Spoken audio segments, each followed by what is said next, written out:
Vous êtes un peu agressif comme journaliste. Pourquoi pensez-vous qu'une guerre approche?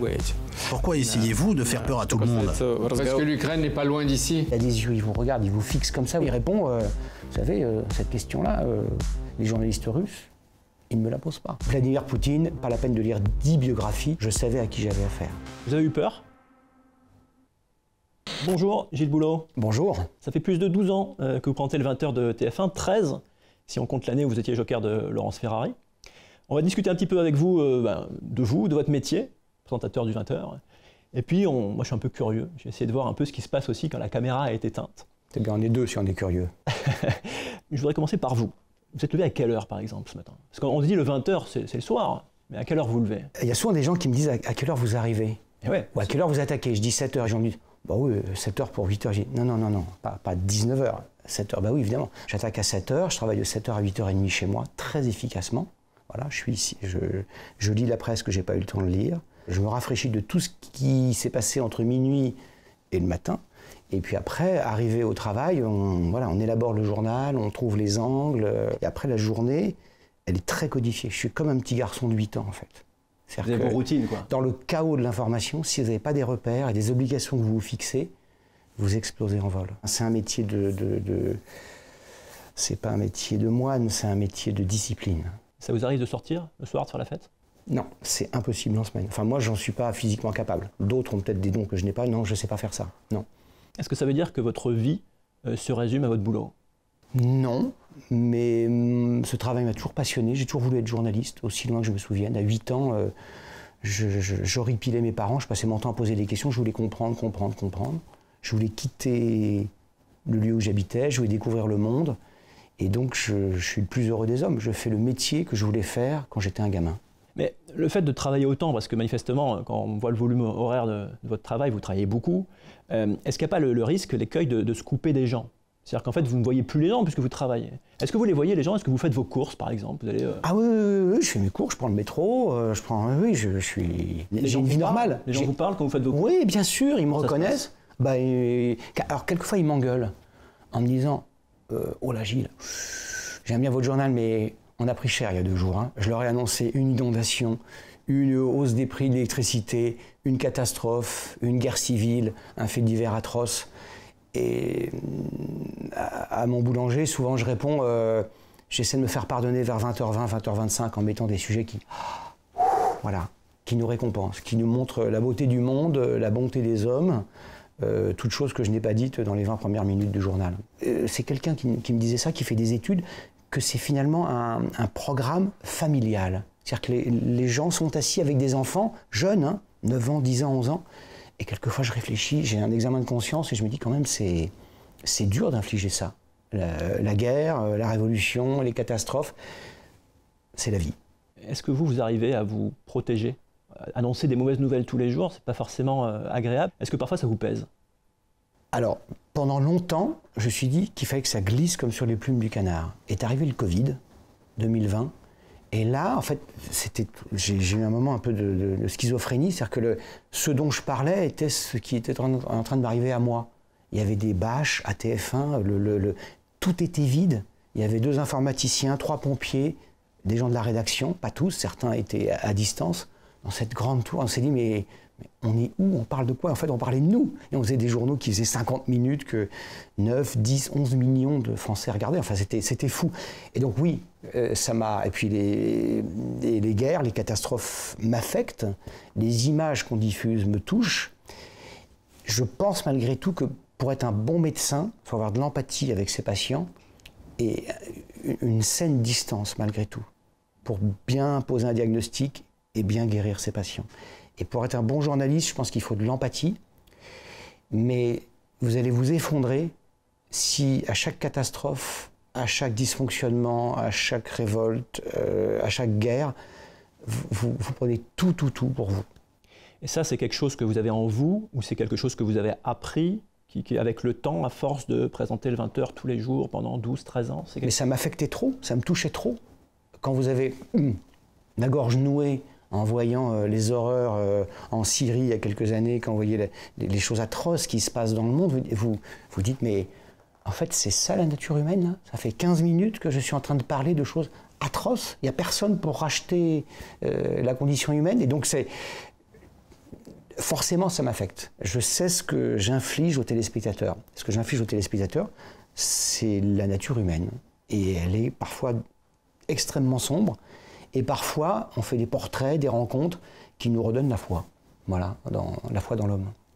Ça, c'est la gestion des émotions, mais il y a quelque chose qui est un peu lié, c'est la gestion du stress. C'est-à-dire que vous, tous les jours, à 20h, boum, ça commence, vous ne pouvez pas être ailleurs, c'est parti. Il y a des pannes techniques, j'imagine, régulièrement, voire quotidiennement. Hier soir, c'est le prompteur. Ah, pouf. Comment c'est passé alors? Comme dans Ma sorcière bien-aimée, fou, il est parti, le prompteur. Au lieu d'avoir un texte, il y avait un blanc. Et donc, j'ai toujours un Bristol, j'ai toujours mes Bristol. Et donc, voilà, je suis passé en mode nominal, en mode dégradé. Qu'est-ce qu'on sent à ce moment-là? Ça dépend. Non, si on sait 20 secondes avant qu'il n'y a plus de prompteur, qu'il y a une panne, vous vous y préparez. Le pire, ça arrive, parce que c'est quand même une technique assez compliquée et fragile, c'est que ça vous explose comme ça au milieu d'une phrase. Et pire encore, que ce ne soit pas la bonne phrase. Hier soir, on vous l'a dit à l'oreillette? Non, j'ai vu. J'avais un long lancement à faire, un lancement assez compliqué avec changement de caméra, une fresque qui était derrière moi, un magnifique reportage sur les États-Unis. Baf! Le prompteur se transforme en grande mare blanche, sans texte. Donc voilà, faut se débrouiller. Il y a très très longtemps, je faisais des journaux sur LCI. C'était. Oui, vous avez porté la matinale. Ouais. Voilà, c'était d'une assez grande fragilité. Donc voilà, ça marche pas, ça marche pas. Je suis là pour faire en sorte que tout se passe bien, même s'il y a des petits problèmes techniques, c'est normal. Ça fait partie de mon job. Et le stress, quand même, outre la gestion des problèmes techniques, est-ce que vous êtes stressé? Oui. Est-ce que vous gérez le stress mieux qu'avant? Comment ça se passe, ça? En fait, on parlait de la fatigue et de la condition tout à l'heure. Et parfois, les journées sont longues. Et je me suis beaucoup trompé au début, les premières années. J'arrivais à 20h, j'étais épuisé. Je n'avais pas compris qu'en fait, une partie importante de mon job, c'était de me tenir, comme on dit, de me tenir, d'avoir l'esprit frais de 20h à 20h50. J'arrivais à rincer à force d'avoir écrit, réécrit, visionné, etc. Et j'étais une serpillière. Et donc, j'ai beaucoup travaillé sur moi et j'essaie d'arriver avec de la fraîcheur d'esprit à 20h, alors que c'est le bout de ma journée. Je suis un artisan et au bout de la journée, je suis un peu rincé. Et donc, j'essaie de faire ça. Et puis parfois, pour une raison, vous ne savez pas, vous avez l'esprit troublé, un point de mécontentement, de contrariété, vous êtes assailli par ça, vous avez du mal à être concentré, et ce soir-là, vous bafouillez, votre interview est moins bonne, vous êtes moins pertinent, l'évidence devient moins évidente, vous oubliez un chiffre. Voilà. Donc après, on fait son examen de conscience, mais il est trop tard. Non, mais c'est physiquement et nerveusement un métier assez difficile. C'est vrai, hein, je ne dis pas ça pour me faire plaindre, mais parmi les qualités requises, il y a celle-là. Ça inclut aussi la nourriture? Vous faites gaffe à ce que vous mangez? Oui. Je ne suis pas un ayatollah. Ne pesez pas les petits pois. Non, je ne suis pas un ayatollah du brocoli. Non, mais je fais attention quand même, ouais. Vous présentez l'information, mais comment vous informez? Alors moi, je pense que ceux qui vous regardent et qui me regardent vont hurler. Je suis très old school. C'est-à-dire que pour moi, les sources primaires d'information, c'est des sources d'information qui elles-mêmes ont été produites par des professionnels de l'information. Donc s'il y a une vidéo d'une voiture qui est emportée par les flots parce qu'il y a eu une inondation, c'est pas un journaliste qui l'a filmé, c'est une vraie information. Sauf si elle a été truquée, mais c'est autre chose. En revanche, sur une analyse politique, économique, sportive, je lis. Je lis plus que je ne regarde. Je lis les journaux plus que je ne regarde la télévision. Je suis un moins grand téléspectateur aujourd'hui que je ne l'étais il y a 10 ans, 20 ans, 30 ans. J'ai énormément regardé la télé. Moins maintenant. Les journées, donc 24 heures. Et les journées au travail sont très longues. Et donc, je reconnais que s'informer de manière concentrée, dans le silence, en lisant un papier, un article qui a été écrit dans les règles de l'art par un journaliste qui, sur tel ou tel point, en sait infiniment plus que moi, c'est du temps bien employé. Par exemple, on parlait tout à l'heure de votre matinée. Vous levez à 7h, j'imagine, peut-être vous prenez un petit déjeuner, je ne sais pas, et vous faites quoi? Vous lisez la presse en écoutant la radio? Comment ça se passe précisément? Quel média? J'écoute les radios, j'ai un zapping très, très régulier sur les radios, sur les diverses radios. Lesquelles? Ah ben je fais du France Inter, du France Info, du Europe, du RTL, BBC4, voilà, je regarde un peu les chaînes info, je regarde un peu la BBC, voilà, CNN, j'essaie de... En fonction de l'info, en fonction, si je suis à 3 jours d'une élection présidentielle aux États-Unis, je vais plutôt regarder, c'est mes premières amours en plus. Donc bien sûr, je vais plutôt regarder correspondant à Washington, à Londres. Voilà, pendant longtemps, donc j'ai plutôt regardé la télé américaine. S'il se passe quelque chose en Angleterre, je vais regarder plutôt la télé britannique. Donc je me nourris. Et puis, je suis quelqu'un de très, très haute technologie, c'est-à-dire que j'emploie un carnet à spirale.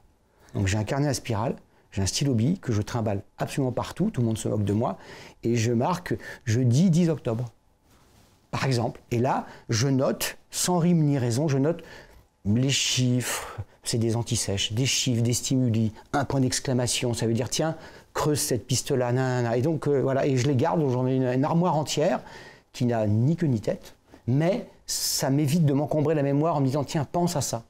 Dans quelle mesure les gens influent sur le contenu du 20h? Est-ce qu'il y a des discussions que vous avez eues avec des gens que vous croisez ou des amis, je ne sais pas, et où vous vous êtes dit « ah tiens, il y a un sujet » ou est-ce que c'est purement à travers les autres médias?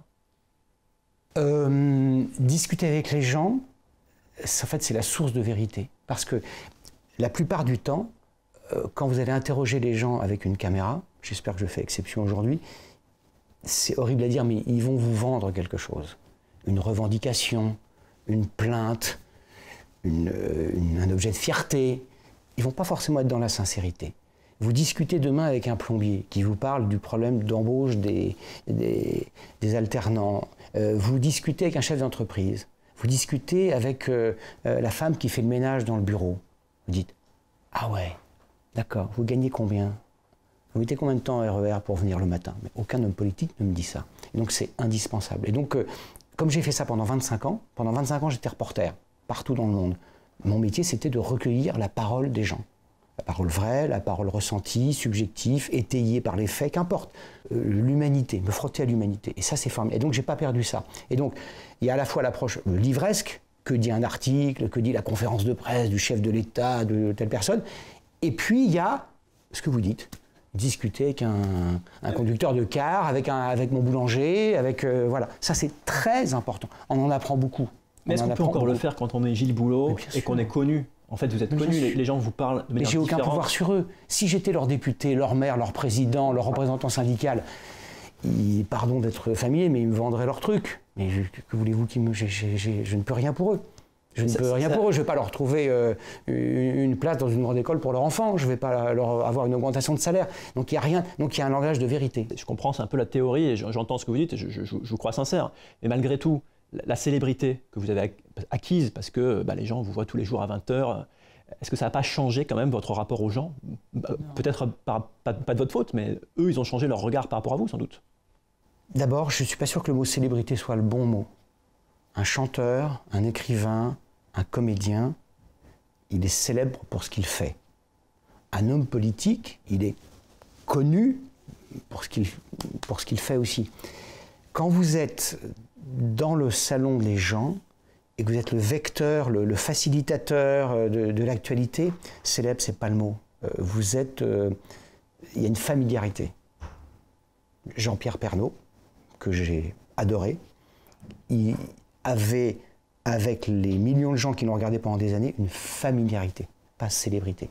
Et donc, la familiarité, ça va, ça vient, ça s'arrête un jour, mais je suis pas comme un chanteur et je suis pas Brad Pitt, quoi. Vous êtes présentateur du 20h, mais les gens ne le savent peut-être pas, mais vous êtes aussi rédacteur en chef du 20h. Alors vous n'êtes pas seul, mais vous n'êtes pas que à dire les lancements. Ah non, je ne suis pas speaker, si c'est le sens de votre question. Et les gens ne le savent pas forcément. Non, mais... C'est quoi les questions qu'on se pose quand on est rédacteur en chef du 20h?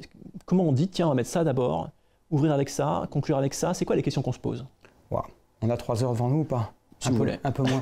D'abord, comme les mousquetaires, on est 4. Il y a 3 rédacteurs en chef et rédacteur en chef adjoint et moi. Et on est dans la gamberge et dans l'opposition de l'argument et du contre-argument toute la journée, jusque et y compris pendant le journal. Hier soir, on a inversé des séquences entières à 20h08 en disant « Ah, je pense que ça pèse moins ». C'est un drôle de langage, ce que je vous dis. Ça pèse moins. En fait, ça veut dire quoi?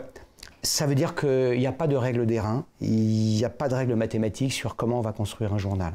La question qui se pose, c'est aujourd'hui, nous sommes jeudi, qu'est-ce qui est important? Qu'est-ce qui s'est passé dans les 23 dernières heures Qu'est-ce qui va se passer à partir de demain? Et donc déjà, il faut avoir une vision claire de, pardon, j'enfonce une porte ouverte, à quelle heure est le journal? Il est à 20h. Donc 20h, déjà dans le biorhythme du téléspectateur, vous projetez vers le lendemain. Donc vous n'êtes pas la voiture balai de ce qui s'est passé dans la journée. C'est qu'est-ce qui va prospérer le lendemain? Qu'est-ce qui va se passer? Et après, va se poser l'excellente question que vous posez, qui est la hiérarchie. Par quoi un honnête homme a-t-il envie de commencer le journal? J'essaie d'être dans cette situation-là.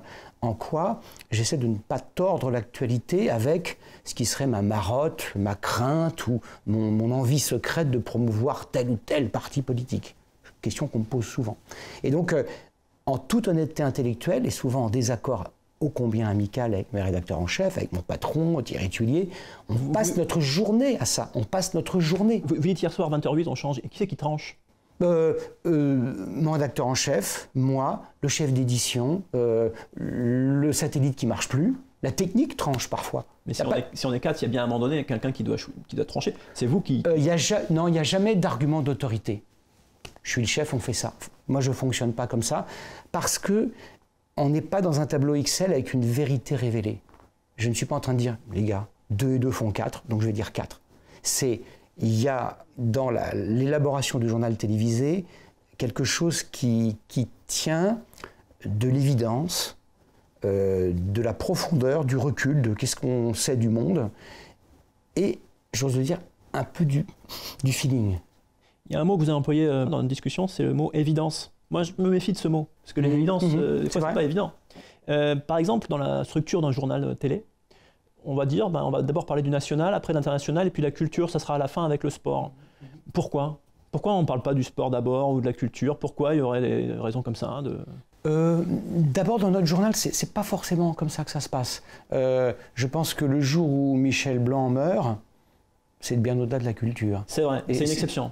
Non, parce que souvent, quand un artiste ou un sportif fait quelque chose, je ne lui souhaite pas de mourir, à chaque fois, je suis dans les couloirs, je cours en disant « Arrêtez, c'est pas du sport ».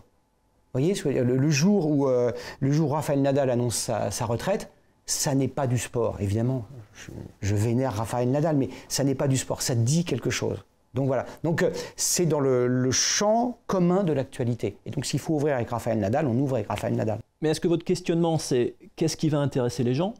Ou est-ce que votre questionnement, c'est qu'est-ce que j'aimerais que les gens s'intéressent? Est-ce que finalement, c'est la poule et l'œuf, sans doute? Non. C'est une question centrale. C'est en quoi allons-nous pouvoir éclairer les gens dans ce fatras, dans cette jungle de stimuli, de push sur les téléphones portables, waouh, il est 20h, on va se poser un peu, on va prendre un tout petit peu de recul et on va essayer d'expliquer à nos téléspectateurs ce qui est important et ce qui ne l'est pas. Déjà, le premier tri, c'est ce qu'on ne met pas dans le journal.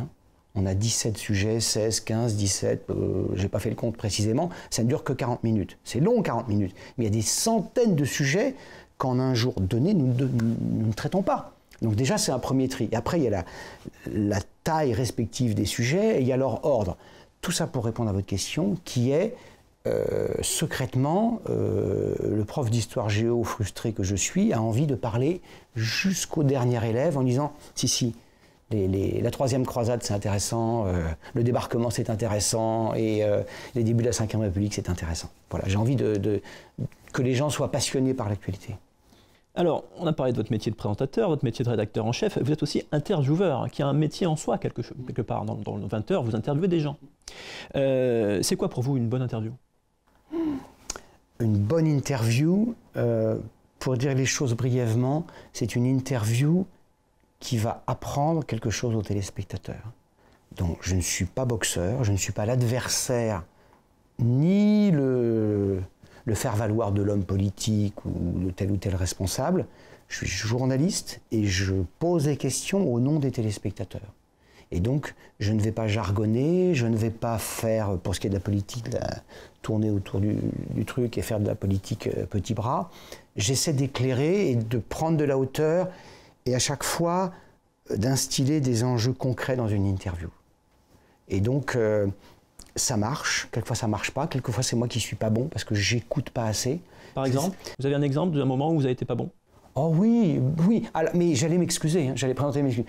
Quand je ne suis pas bon, c'est parfois de ma faute, parfois parce que pour danser le tango, il faut être deux, et celui, le comédien, le chanteur, l'homme politique, l'actrice, lui-même n'est pas généreux, ou est arrivé avec des éléments de langage affreux, avec des Bristol multicolores donnés par ses conseillers, et vous pouvez y aller à coup de masse, il ne se passera rien. Est-ce qu'on vous parle beaucoup dans l'oreillette? Alors, dans le journal, pas tant que ça. Dans l'interview, ouais, je suis assez souvent avec mon rédacteur en chef et on comme ça, mais il y a juste un truc. Il vous dit quoi, par exemple? C'est très simple. Moi, je vais donner mes secrets de fabrication. Je fais beaucoup trop de questions pour le temps qui m'est imparti. J'arrive à 27 questions, sachant qu'il faut 1 minute par question, c'est totalement irréel. Je m'en fous. Je le fais quand même parce que la question numéro 9B, je trouve qu'elle est intéressante. Et donc, si l'autre ne se pose pas là, et je les numérote. Je n'ai pas le temps de faire de philosophie pendant le journal. Et donc, quelquefois, je me dis, OK, je vais passer de la 8 à la 13. Parce qu'en fait, celles qui sont entre celles-là, l'homme politique, il a déjà répondu à ça. Et donc, oui, il y a ça. Et puis, il y a des interviews incroyables où vous préparez plein de questions. Et en fait, il n'y a plus de questions. Et un jour, je reçois un coup de fil, je peux le dire puisque c'est public, de Florent Pagny. Et il me dit, Gilles, tu m'inviterais ce soir dans le 20h? Oui. On va parler de quoi? Il me dit, tu verras. Bon, donc il vient dans le journal de 20h, j'avais préparé des questions. C'est un risque quand même. Non. Non, parce que c'est quelqu'un qui ne me sollicite pas, qui ne me harcèle pas tous les jours pour vendre je ne sais quoi. Pas du tout, du tout, du tout. C'est pour ça que j'ai pris son appel au sérieux et qu'il y a eu un accord parmi nous tous. Et l'interview, j'avais prévu des questions. Comment ça se passe alors? En fait, je n'ai posé qu'une question qui était une question totalement neuneux, qui est « Bonsoir Florent Pagny, comment allez-vous » Et l'interview était, je trouve, formidable et je n'ai rien fait. Pour qu'on comprenne, de quoi a-t-il parlé? Il a parlé de sa santé, il avait eu des soucis de santé et j'ai pas osé l'interrompre. Il y en a d'autres qui se passent moins bien. Éric Zemmour, par exemple, même à l'antenne, il vous dit... c'était à la dernière campagne présidentielle, il dit vous m'avez même pas posé des questions sur mon programme. Le hors-antenne était un peu plus violent. Oui, il paraît que vous êtes traité de connard. Oui, ça arrive, mais après, là encore, on peut en parler longtemps, mais je ne veux pas me tromper de rôle. Je ne suis pas l'adversaire politique ou le complice politique de telle ou telle personne. Dans cette interview, comme dans d'autres interviews, le responsable politique, souvent ce sont des gens très intelligents, dans un écosystème très violent, donc ils arrivent avec une stratégie. La stratégie de certains responsables politiques peut être de faire de vous un adversaire. Il va vous dire, de toute façon, vous, tous les journalistes, on le sait, vous êtes tous de gauche, vous êtes tous de droite, vous êtes tous contre moi. Oula, calmez-vous, je ne suis rien de tout ça, je suis là. Donc ils vont vous mettre sur un terrain qui n'est pas le mien. Je ne suis pas l'adversaire du chef de l'État, du responsable de l'opposition, de monsieur X ou de madame Y. Je suis là pour éclairer les téléspectateurs. Mais j'ai bien compris leur stratégie, je suis pas... Il y a un moment dans cette interview politique où vous avez appris quelque chose, vous êtes dit, là, je comprends quelque chose que je ne comprenais pas avant, sur la façon d'interviewer un politique? Oui, mais c'est aussi en discutant avec des copains journalistes. En fait, au tout début, parce que comme je vous le disais, moi, pendant 25 ans, j'ai interviewé des gens normaux, anonymes. C'est pas facile de faire de la maïeutique, de faire en sorte que les gens parlent bien. Et là, en politique, je ne suis pas né de la dernière pluie, donc je savais qu'ils arrivaient avec des éléments de langage. Ils arrivent, ils révisent leurs anti-sèches, ils sont comme ça, ils disent qu'il faut absolument que je place telle ou telle phrase. Mais j'ai appris qu'il fallait des pleins et des déliés dans une interview. On n'est pas là pour aller à la bagarre. On n'est pas là pour laisser trop longtemps l'interviewé parler non plus. Donc c'est un problème de syntaxe. Et quand on me dit, question que vous ne m'avez pas posée, mais que plein de copains me posent, c'est qui est le plus dur à interviewer? En fait, tout le monde est dur à interviewer en fonction de la syntaxe de la personne. Vous avez des responsables politiques qui ont une syntaxe très lâche, et donc, hop, hop, hop, vous pouvez vous mettre entre un sujet, un verbe, un complément et l'interrompre. Il ne faut pas trop l'interrompre. Vous en avez d'autres qui sont plus des plaideurs, et donc qu'on ne peut pas interrompre. C'est pas non plus une bonne interview. Je vous interromps. Et voilà. Est-ce que vous les voyez en dehors des politiques? Est-ce que vous dînez avec des politiques? Je n'ai jamais dîné de ma vie avec un politique. Jamais. Je ne tutoie aucun politique et je déjeune de temps en temps avec des politiques, pratiquement jamais seul, avec le responsable du service politique ici, avec le directeur de l'info, avec mon patron, avec tout. À quoi ça sert de déjeuner? C'est intéressant. D'abord, moi, je ne les connais pas, je ne les pratique pas. Je ne suis pas journaliste politique. Donc, je vous poser la même question que vous. Mais à quoi ça sert de manger une salade avec un politique? Et en fait, c'est intéressant. Précisément parce qu'il n'y a pas de micro. Et donc, vous pouvez poser des questions. Je pose des questions, j'écoute. Je lui dis, tiens, je ne suis pas du tout d'accord avec ce qu'elle dit, mais elle a bien bossé. Elle a beaucoup bossé ce dossier, le dossier du logement, de l'aide sociale, de que sais-je. Et franchement, je trouve qu'en 1 heure, en étant petite souris, pas forcément en posant des questions, mais on comprend des choses. Et donc, j'ai pu nourrir une certaine estime intellectuelle pour tel ou tel responsable politique, juste en regardant, en disant, tiens, sur ce point, je suis vraiment en désaccord. Mais c'est intéressant. En 12 ans, donc vous avez déjeuné, j'imagine, avec tous les principaux dirigeants politiques. Oui, pas tous, mais certains. Oui, certains. Il n'y a pas l'écueil quand même. Là, les gens, ils vont regarder cette vidéo, ils vont se dire, ah bah voilà, le journaliste, il fait partie du pouvoir, c'est pas un contre-pouvoir. Pas du tout. Ils sont de mèche. Ah, je ne les connais pas. Je ne pratique pas les hommes politiques. Je n'ai pas leur téléphone portable pour la plupart. Je ne les appelle pas, je ne les tutoie pas, je ne pars pas en week-end avec eux. Et ce ne sont pas des pestiférés. Mais c'est exactement pour éviter cet obstacle-là. Comment dire, je ne veux rien leur devoir. Et la grande réussite, je trouve, de notre journal et de TF1, c'est que les politiques de tous bords viennent sans se dire qu'ils vont venir dans un piège, avec une hostilité préconstruite. Ils viennent, et parfois c'est chaud. Parfois c'est chaud. Mais voilà, c'est la vie, c'est la vie. Et donc, j'essaie de me tenir à équidistance. Je suis nulle part, je ne suis pas de leur monde. Et ils le savent, et c'est très bien. Est-ce qu'il n'y a pas des pressions, pas forcément des hommes politiques, mais aussi, par exemple, TF1, c'est Martin Bouygues qui possède TF1. Si vous interviewez quelqu'un, un ministre par exemple, qui va intervenir dans le cadre des fréquences 5G, est-ce que vous avez un appel? Est-ce que Bouygues vous appelle? Est-ce que vous avez des pressions économiques, économico-politiques, je dirais? Je vais vous faire une confidence, mais j'ai déjà faite. Quand je suis revenu des États-Unis en 2011 et que quelques temps après j'étais choisi pour faire le journal de 20 heures, on m'a dit rendez-vous est pris avec Martin Bouygues. Je suis allé voir Martin Bouygues dans son bureau, que je ne connaissais pas. On a discuté quelques minutes, c'était très agréable. Et avant de partir, il m'a regardé dans les yeux et il m'a dit « Gilles, je ne vous appellerai jamais. Je ne vous enverrai jamais de message. Je ne vous demanderai jamais rien. » C'était à l'été 2012. Nous sommes à l'automne 2024. Il a tenu parole. Jamais. Sauf une fois où il est venu nous encourager au lendemain des attentats de novembre 2015. Il a passé la journée dans la rédaction. Qui peut demander mieux que ça? Et donc je n'ai jamais eu de pression, une œillade. Et la rédaction a une liberté qui est juste incroyable, qui moi me rend très heureux. Je ne pourrais pas vivre sans. Des fois, il n'y a pas besoin de pression, des fois c'est l'autocensure. Est-ce que vous êtes déjà autocensuré en vous disant, sans qu'on vous appelle, vous dites... Non, mais parlons d'un truc très précis. Par exemple, on fait un sujet sur, je ne sais pas, les travaux publics, la 4G, etc., etc. À chaque fois en conférence, on fait tous des grands moulins, on dit, attends, le monsieur avec le casque là, est-ce que par hasard c'est une filiale Bouygues? Oui, non, si c'est oui, vous pouvez vérifier les 200 derniers journaux. À chaque fois, on met une phrase qui est filiale du groupe Bouygues, dont TF1 est aussi une filiale. Et donc on le fait, mais alors, et je n'ai jamais eu la moindre pression, jamais. C'est formidable, c'est très bien. Alors en parlant de pression, je vais vous parler d'une interview, vous avez déjà parlé chez Quotidien notamment, mais c'est assez marrant. Vous avez interviewé en 2014, enfin, marrant, je mets des guillemets à marrant. Vous avez interviewé en 2014 Vladimir Poutine avec Jean-Pierre Elkabbach. Interview, évidemment, qu'on ne fait pas tous les jours. Je l'ai jamais refaite. Ça va être plus compliqué maintenant, sans doute. Je désespère pas, la vie est longue. Hein. Racontez-moi un peu comment ça s'est passé. Vous l'avez déjà un peu raconté, mais tout le monde ne l'a pas forcément vu, et c'est quand même intéressant, notamment dans le contexte actuel.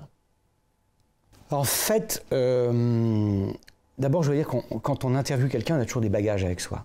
Et mon bagage à moi, c'est de m'être intéressé très tôt au communisme, à la tyrannie soviétique, au refusnik, au goulag, et de bien connaître.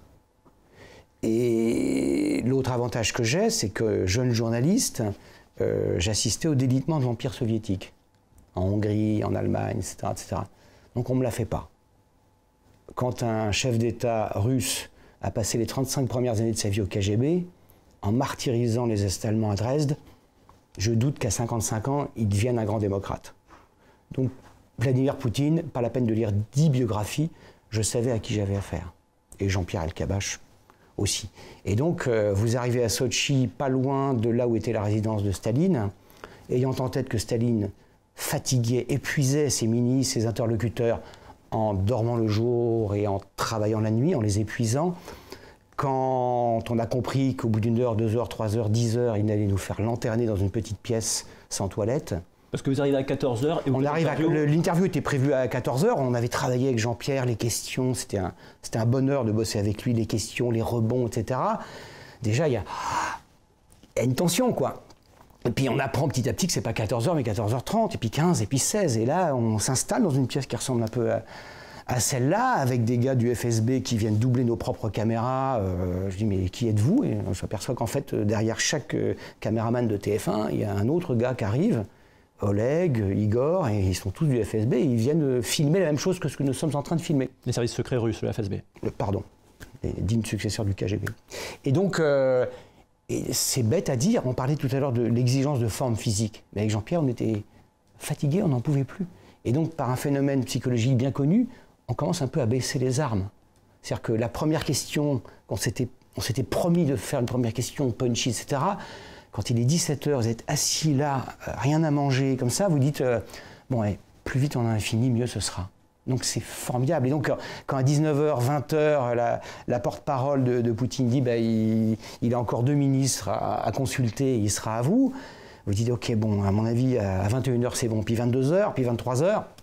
Et la libération, il est très tard dans la nuit, elle dit voilà, l'agenda du président Poutine, elle dit il est à vous, après une courte sieste. Wow. Et donc l'interview commence à point d'heure, et là on était en retard. 1h du matin, je crois. Il était 1h du matin, on était arrivé à 14h, il fallait reprendre un avion. Jean-Pierre, il avait sa matinale, moi il fallait qu'on revienne avec les cartes pour monter l'interview, la doubler, etc. etc. Et donc, voilà, donc voilà pour l'ambiance. Et après, pendant l'interview, l'avantage des dictateurs, c'est qu'ils se donnent rarement des allures de gentils garçons. Et donc, comme il est là pour vous intimider, et à travers nous, donner aux Français qui regardaient ou qui écoutaient l'impression que c'était un dur, ce qui n'est pas une impression trompeuse, il peut vous menacer à mots couverts, par le geste, par une œillade.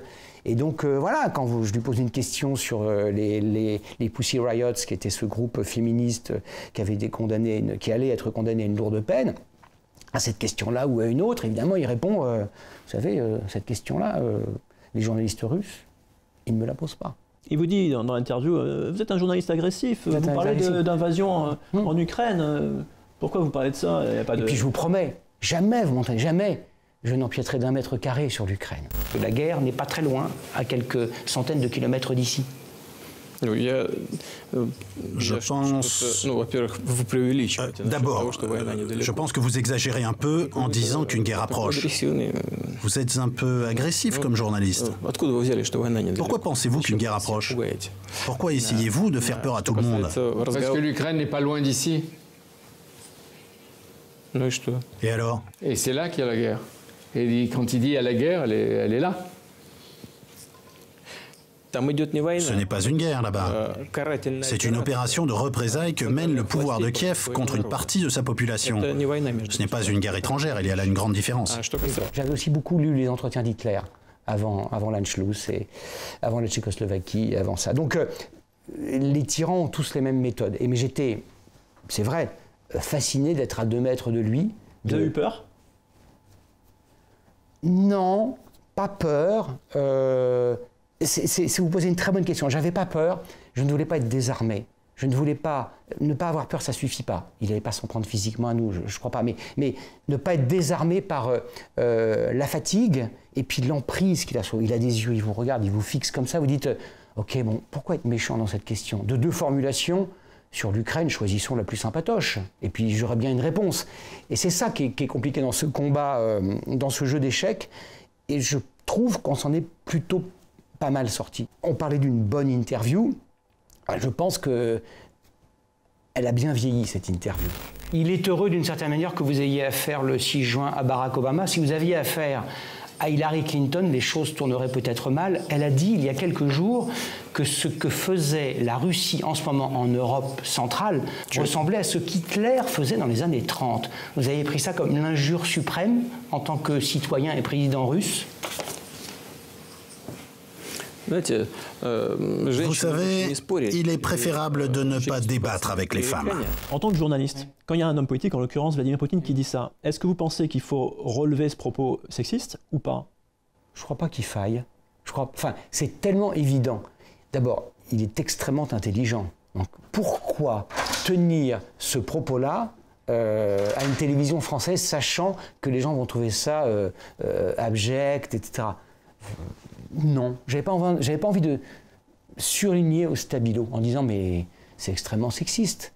Après, il m'aurait fait un couplet sur les valeurs familiales, le rôle de la femme, etc., etc. Ça m'embarquait. Le temps est rare en interview, donc ça nous aurait embarqué sur autre chose. On avait plein de questions à lui poser. Et en fait, vous vous souvenez de la réponse de Poutine, et pas tellement de ma question ou de celle de Jean-Pierre Elkabbach. Donc tout va bien, ce qui importe. Vous lui posez des questions, hein. Vous lui dites, bien sûr. Est-ce qu'il y a de l'opposition en Russie? Vous lui dites, et les homosexuels? Enfin, bien sûr, mais bien sûr, mais à aucun moment il n'est surpris par nos questions. Vous pensez tout de même pas qu'il est à ce point dans une folie autoritaire qu'il pense diriger un État démocratique. Poutine sait que la Russie qu'il dirige est une oligarchie mafieuse qui se trouve être sur le plus grand pays du monde. Vous avez dit que vous avez parlé avec lui après, une fois la caméra éteinte? Beaucoup, beaucoup. Qu'est-ce qu'il s'est dit à ce moment-là? Mais déjà, où ça s'est dit? Ça s'est dit dans une pièce 10 mètres sous plafond. Il nous a fait tester tous les champagnes, pas très bons, de tous les coins de Russie. Et il était extrêmement disert. Il y avait son interprète. Et là, enfin, on revient à la frustration de l'intervieweur. Il ne faut pas être au maquillage avec la personne avant, il ne faut pas prendre de café après. Parce que sinon, vous tapez la tête contre les murs, vous dites « Qu'est-ce que j'étais bête! Il m'a dit un truc là qu'il ne m'avait pas dit pendant l'interview. » Mais évidemment, pendant l'interview, on ne dit pas tout. Donc lui, je l'ai questionné sur la fameuse phrase qu'il avait prononcée sur la chute de l'URSS et la plus grande catastrophe géopolitique du XXe siècle. Vous pourriez dire, c'est la libération des peuples d'une monstrueuse tyrannie. Donc il sait très bien que ce qu'il dit est provocateur. Et après, je lui parle de Dresde et de Berlin-Est, 89, septembre, octobre, novembre, avant la chute du mur. Et il me dit, vous savez, hein, vous les Occidentaux, là, moi à Dresde et à Berlin, j'étais le roi. Les Est-Allemands, je l'étais comme ça. Et là, avec la chute du mur, c'est moi qui devais montrer des papiers pour bouger, pour faire 100 mètres. Je ne vous le pardonnerai jamais. Vous, c'est les Occidentaux. Vous avez tout compris. C'est pas la peine d'en rajouter. Donc ce genre de confidence de Poutine, sans remords, sans repentir, avec une certaine fierté d'avoir repressé les Est-Allemands et tous les pauvres peuples à l'Est du rideau de fer, c'est Poutine. C'était Poutine en 2014, c'était lui en 89 et c'est lui en 2024. Vous interviewez les gens, vous présentez le 20h, vous êtes rédacteur en chef. Vous avez aussi eu la chance, avec Léa Salamé, d'animer, je crois qu'on dit ça, animer le débat entre deux tours. Arbitrer, animer, chronométrer. Voilà. Mais toute la question est là. Entre Emmanuel Macron et Marine Le Pen. Vous, votre point de vue, c'est d'intervenir à minima. S'il y a des fake news, comme on dit aujourd'hui, donc des fausses infos, c'est pas à vous de les corriger. C'est à l'un ou à l'autre des candidats. Comment vous l'avez vécu, ce débat, entre Marine Le Pen et Emmanuel Macron? Je l'ai vécu sans frustration et sans attente particulière. J'avais téléphoné à d'autres journalistes qui avaient arbitré d'autres débats. Et puis les règles... Même François Hollande, vous aviez appelé François Hollande. Bien sûr, oui. Et les règles de l'ARCOM sont exactement celles que vous dites. C'est la Suisse. On est des coucous suisses et des gardes suisses. On est des coucous suisses parce qu'il y a des chronos. Il ne faut pas que les deux candidats soient à égalité. Il faut qu'ils soient à égalité dans chaque item, dans chaque thème. Il ne s'agit pas de dire au bout d'une heure, ben voilà, vous avez chacun parlé 30 minutes. Donc vous êtes là, vous regardez les horloges, et votre obsession, c'est un peu que l'un ne prenne pas trop d'avance ou de retard sur l'autre. Et deuxièmement, comme vous le disiez il y a un instant, si l'un des deux candidats nous dit de notoriété publique, la Terre est plate, ce n'est pas à moi, ce n'était pas à Léa Salamé de dire non, en fait, je crois que la Terre est plutôt ronde. Si l'autre n'a pas la présence d'esprit de le dire, vous laissez. Donc c'est pas vraiment une interview. Vous êtes les garants d'une forme d'équité sur le plan quantitatif. Aucun des deux ne va parler plus que l'autre. J'allais dire des bonnes mœurs, de la bonne tenue du débat. On n'a pas eu besoin d'exercer ça d'ailleurs. C'est à peu près tout. Voilà. Mais c'est pas frustrant, c'est intéressant. D'abord, moi j'ai envie d'être là où les choses se passent. Donc si vous avez envie d'être le jour de la prestation de serment d'Obama, ce que j'ai eu la chance de faire, ou au moment où le mur de Berlin va tomber, bon, ben, vous avez envie d'arbitrer ou de chronométrer un débat présidentiel. Récemment, il y a eu un débat entre Donald Trump et Kamala Harris. Dans ce débat-là, Donald Trump, à un moment donné, a dit que en parlant d'immigrés qui mangeaient les eating pets, ils mangeaient les animaux domestiques. Dogs and pets. Et le journaliste l'a repris en lui disant que ça n'avait pas été prouvé, etc. Vous, si vous aviez été à sa place, avec Trump, comment vous auriez agi? Il y a plusieurs manières quand quelqu'un dit quelque chose d'absolument faux. Vous pouvez par exemple dire c'est faux, voici le rapport qui indique que, et là le journaliste en l'occurrence n'avait pas de rapport de la ville de Springfield disant alors non en fait les Haïtiens ne mangent ni les chats, ni les chiens, ni les animaux domestiques. Après il y a une autre manière, puisque c'est une forme de folie mensongère, vous pouvez changer de rôle et dire à Trump les yeux dans les yeux, vous êtes sérieux? Vous croyez vraiment ça? Vous l'avez vu de vos yeux? Je pense que ça peut le désarçonner plus que de dire d'un air outragé, mais c'est pas vrai, vraiment, voilà. Parce que là, vous mettez dans la posture du monsieur cartésien, monsieur je sais tout. Et la stratégie de Trump est de balayer l'aspect cartésien des choses. En revanche, avec un peu de second degré, un peu de moquerie, dire mais plutôt sauce gribiche, où ils font bouillir, comment ça, vous l'avez vu de vos yeux? Et là, je pense qu'il y a peut-être quelque chose qui peut se jouer, mais c'est pas facile. C'est pas facile. Vous savez que ça a été largement commenté sur les réseaux sociaux, ça. Est-ce que vous en tenez compte, vous, des réseaux sociaux, et quel regard vous portez sur les réseaux sociaux qui a largement impacté votre métier? C'est-à-dire que depuis 12 ans que vous présentez le 20h, les réseaux sociaux ont pris une place grandissante. Bon, je vais vous révéler une vérité qui n'est pas bonne à entendre. Après avoir, notamment apparaître autour de l'année 2017 de l'élection qui avait été un peu tendue, injurié, menacé, moqué, etc., j'ai arrêté de souffrir et donc je ne lis rien sur les réseaux sociaux et sur mon téléphone portable il n'y a rien. Mais ça impacte votre métier. Les gens, ils arrivent à 20h, ils ont vu toute l'info sur les réseaux. C'est une question différente. Est-ce que je me laisse influencer, blessé, moqué, injurié ou félicité par les réseaux sociaux? Non. Est-ce que c'est un manque? Je vis très bien sans. Je trouve que c'est un métier qui fragilise le fait de s'exposer. Je ne suis pas chanteur ou comédien, mais est-ce que ce soir le journal a été bon? C'est une question d'appréciation. Donc si vous recevez un tombereau d'injures en disant « c'est nul, votre interview de Madame Machin, c'est une honte », etc., vous doutez de vous-même. Moi, je n'ai pas la solidité pour me prendre des tombereaux d'injures tous les soirs. Donc, puisque je ne suis pas armé contre ça, oust. Donc, je ne lis pas. Je ne le nourris pas, je ne le lis pas. Votre question différente est-ce que les journaux télévisés sont modifiés ces 10 dernières années par le fait qu'il existe les réseaux sociaux? Oui, ne serait-ce que parce que des images de première main apparaissent parfois pour la première fois sur les réseaux sociaux. C'est rarement des Français qui viennent en voiture à la tour de TF1 nous apporter une image. Ces images, elles sont là, quelque part, vraies, fausses, trafiquées, authentiques, divulguées pour de saines raisons ou pour des raisons correspondant à un agenda politique. Ça existe. Après, le journal de 20h, on n'est pas dans l'hystérie des réseaux sociaux. C'est-à-dire qu'on n'est pas là pour faire meute, pour faire masse. Moi, je pense plutôt qu'on en est l'antidote. C'est deux mondes, pas parallèles, mais on est en 2024, on est en France, il y a des réseaux sociaux, mais le journal télévisé, c'est pas ça. Est-ce qu'il n'y a pas quand même le risque, je caricature, le journal de 20h est regardé par les vieux, les jeunes ils regardent les réseaux sociaux, et du coup vous informez qu'une partie de la population? C'est une vraie question qui ne se pose pas uniquement à moi, qui se pose aux médias télé globalement. Le risque, c'est pour ça que j'essaie de faire en sorte de tenir le choc, c'est que le risque, effectivement, c'est que les générations soient... Il y a un schisme, en fait, entre les plus de 30, 35 ans, qui auraient le temps, la patience, la volonté d'approfondir tout, et puis les plus jeunes, de l'âge de nos enfants, qui se diraient, et j'en connais, je suis quelqu'un de construit, d'intelligent, d'instruit, je n'ai pas besoin d'apprendre ce qu'il y a dans l'actualité. Oh, c'est vertigineux pour moi. Comment peut-on se construire en tant qu'adulte, électeur, contribuable, comment, sans s'intéresser à l'actualité et en étant uniquement obsédé par des verticales où on ne regarde que les trucs sur les chats siamois, que le truc sur le ski nautique, que le truc sur la peinture sur faïence. C'est l'inverse de la curiosité naturelle vers laquelle on doit aller. Mais je reconnais qu'il faut faire un effort qu'on fait tout le temps pour s'intéresser à tout le monde. Donc il y a des centaines de milliers de jeunes, de très jeunes, qui regardent le journal de 20h de TF1, et c'est super. Il faut que ça dure. Donc je ne dis pas, ne venez pas nous voir, bien au contraire. Venez, venez, venez. On arrive au terme de notre conversation. Il me reste quelques petites questions rapides. Une qui vous concerne directement. Vous avez un nouveau joker, remplaçant, qui s'appelle Jean-Baptiste Boursier.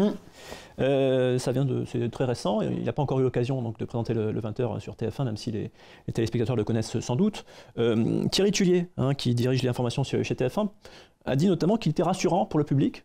Ça m'a fait marrer cette expression, rassurant pour le public. Et il n'a pas dit que ça. Il a aussi dit que c'était un très bon journaliste, qui est la base, le socle sur lequel... C'est vrai, effectivement. Mais l'expression rassurant pour le public, qu'est-ce que ça veut dire en fait? Il faut rassurer le public? Je suis assez en accord avec cet adjectif, parce que ça s'applique à Jean-Baptiste, mais aussi, je pense, à d'autres. À vous, peut-être? Oui, en fait, vous annoncez des nouvelles, on pourra en parler tout à l'heure, qui ne sont pas toujours bonnes, et je pense que le vecteur, la personne qui va dire cette actualité, il faut qu'il ou elle soit crédible. Il faut que il ou elle soit pas contesté dans ce rôle. C'est ça que ça veut dire. Ça veut dire, je vais vous dire quelque chose, et je vais le dire avec honnêteté intellectuelle, et ça doit vous rassurer. Je ne dis pas que tout ce que je vais vous dire est rassurant. Vous en pensez quoi d'ailleurs de Jean-Baptiste Boursier? C'est un très bon journaliste, et je suis sûr qu'il va faire super bien le job. Vous n'avez pas peur qu'il vous pique votre place un jour? Non, parce qu'on ne me piquera pas ma place, je partirai. Tout a une fin, donc je partirai, et ce sera forcément quelqu'un d'autre. Est-ce qu'on peut avoir des amis dans ce métier? Est-ce que vous avez des amis journalistes? Ou est-ce qu'il y a une telle concurrence que... Ah non, mais c'est... Comment dire d'abord, j'ai les mêmes amis depuis très très longtemps, en dehors de ce métier. Et puis j'ai les mêmes copains reporters que quand j'étais reporter de 24 ans jusqu'à 50 ans. Ça fait quand même un bail. Et oui, non mais c'est pas du tout la guerre de tranchées en fait. J'ai plein d'excellents copains sur M6, France 2, RTL, France Inter, des vrais copains. Hervé Bérou qui a été le grand patron de BFM, on était à l'école ensemble, Étienne Lénart qui est sur France 2, Jean-Paul Chapelle, enfin après, on va me dire... Attention, c'est encore une autre mafia, c'est la mafia des écoles de journalisme. Enfin, on était tout jeunes, il y a prescription. CFJ, je crois. CFJ, on avait 22 ans, j'en ai quelques années de plus. Oui, et d'autres. Vous avez commencé justement alors, à TF1 à 24 ans, en 86, 38 ans plus tard, aujourd'hui vous avez 62 ans. D'ailleurs, vous ne les faites pas, je peux le dire. Je fais plutôt 61 et demi, hein. Merci. Mais la flagornerie, faites attention. C'est ça, j'essaie pour conclure d'être sympathique. Non, mais est-ce que vous n'avez pas envie de faire autre chose? Non, mais je ferai autre chose. Je ferai AI au futur, je ferai autre chose un jour. Ben oui, tout a une fin. Non, j'ai pas envie. Quoi, par exemple? Je ne sais pas. En tout cas, moi, ce que je fais me passionne. C'est-à-dire que j'ai une boussole interne qui me dit je me lève le matin, la page est blanche, et ça me passionne de raconter ça. Beaucoup de gens qui regardent cette vidéo sont plutôt jeunes. Je me brute à regarder largement par les jeunes. Est-ce que vous avez un conseil pour quelqu'un qui, aujourd'hui, a 20 ans, souhaiterait, pas forcément présenter le 20h, mais être journaliste? Mon conseil pour un jeune qui voudrait être journaliste, il y en a plusieurs. Le premier, c'est que contrairement à ce que les gens disent, c'est pas un métier bouché, voilà, on peut y arriver. Le deuxième, c'est d'être curieux de tout. Le sport, l'économie, la politique, ce qui se passe dans le monde.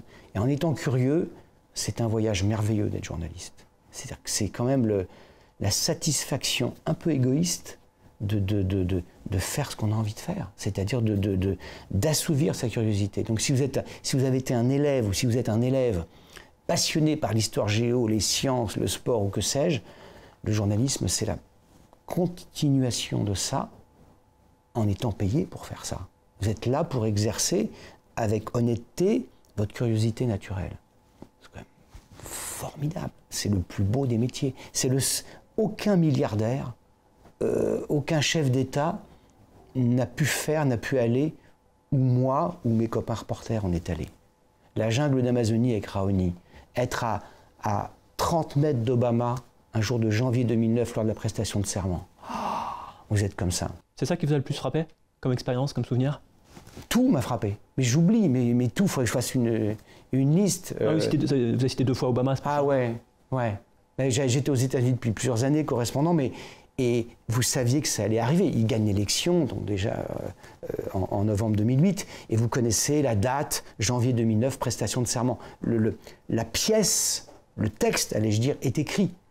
Mais c'est ce qui se passe ce matin-là, à 5h du matin, des centaines, il fait moins 12 degrés. Grand ciel jaune, un froid terrible, et des centaines de milliers de gens convergent vers le centre de Washington. Les tribunes sont là et vous pincez, vous dites, c'est advenu. Aujourd'hui, un président considéré comme noir par les Américains, métis, est président. Que va-t-il dire? Il va prêter serment. Et c'est vrai, c'est arrivé. Et vous dites, bah, je suis dans un livre d'histoire.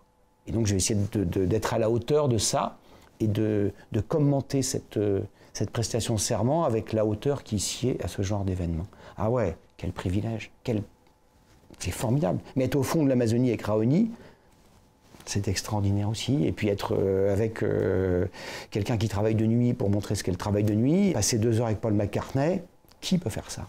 Ça aussi, c'était merveilleux. Gilles, vous préférez quoi pendant l'interview? Guitare ou piano? Il y avait une guitare et un piano dans un grand plat. Je dis, bah, piano, il dit, ah, viens.